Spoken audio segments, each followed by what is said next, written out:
नमस्कार।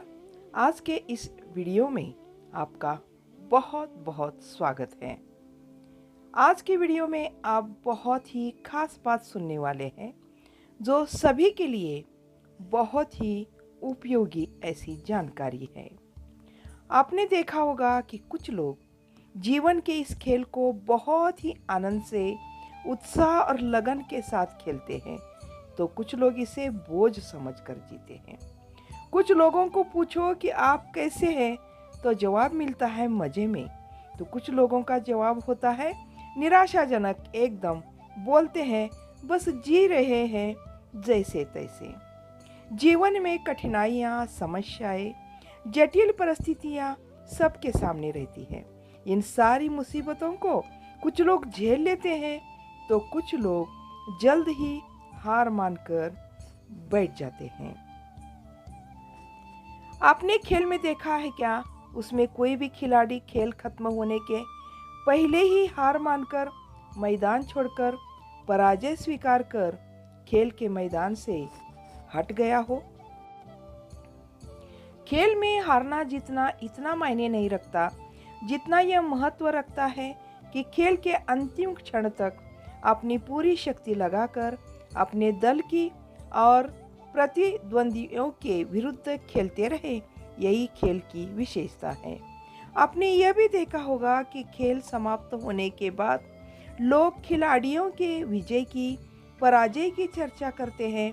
किसने अच्छा खेला, किसने अच्छा नहीं खेला, इस बात की भी चर्चा करते हैं। जीवन का खेल भी इसी तरह का होता है। वह जीवन के आरंभ से शुरू होकर जीवन के अंत तक, समाप्त होने तक चलता है। बहुत लोग ऐसे होते हैं जो खेल के इस प्रवृत्ति को समझ ही नहीं पाते हैं। खेल इसलिए समाप्त होने के बहुत पूर्व ही उत्साह और लगन को वो खो देते हैं। अधिकांश लोग जीवन को एक खेल की भांति नहीं लेते और वे मात्र अपने एक दो विफलताओं के बाद अपने को एक पराजित खिलाड़ी मान लेते हैं। पूछने पर ये लोग यही कहते हैं कि प्रयास तो बहुत किए परंतु हमको यश नहीं मिला, परिस्थितियां हमारे अनुकूल नहीं थी, इसलिए हमको उचित अवसर नहीं मिला। ऐसा करना क्या उचित है? खेल का प्रवृत्ति के क्या विरुद्ध जाना सही है? ये सोचने वाली बात है।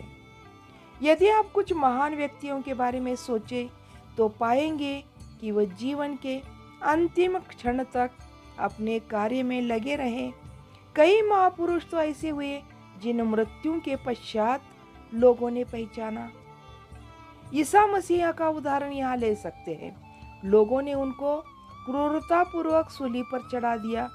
सबने तो यह समझा उनकी यह पराजय हुई, परंतु उनकी मृत्यु के पश्चात 2 सहस्त्र वर्षों के उपरांत भी आज विश्व का प्रत्येक व्यक्ति उन्हें महान विजयी मानता है। विश्व के सर्वश्रेष्ठ पुरस्कार, नोबेल पुरस्कार से सम्मानित व्यक्तियों की सूची यदि आप देखेंगे तो उसमें कई ऐसे व्यक्तियों के नाम मिलेंगे जिन्हें 60-70 वर्षों से भी अधिक आयु के उपरांत पुरस्कार मिले हुए हैं। यदि ऐसे व्यक्ति अपने जीवन के खेल में पहले ही पराजय स्वीकार कर अपना आविष्कार करने, ग्रंथ लिखने अथवा किसी अन्य क्षेत्र में किए जा रहे कार्यों को बंद कर खेल के मैदान से बाहर जाते तो आज उन्हें नोबेल पुरस्कार विजेता बनने का सौभाग्य मिलता।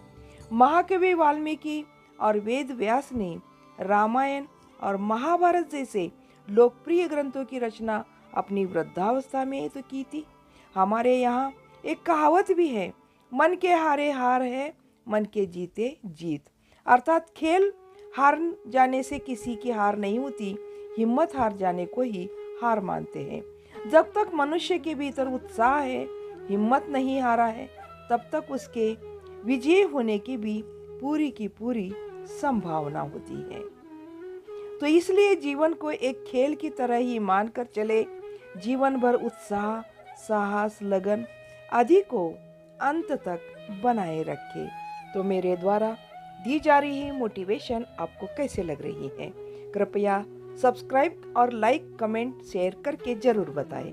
मिलते हैं अगली वीडियो में, तब तक के लिए धन्यवाद। जय हिंद।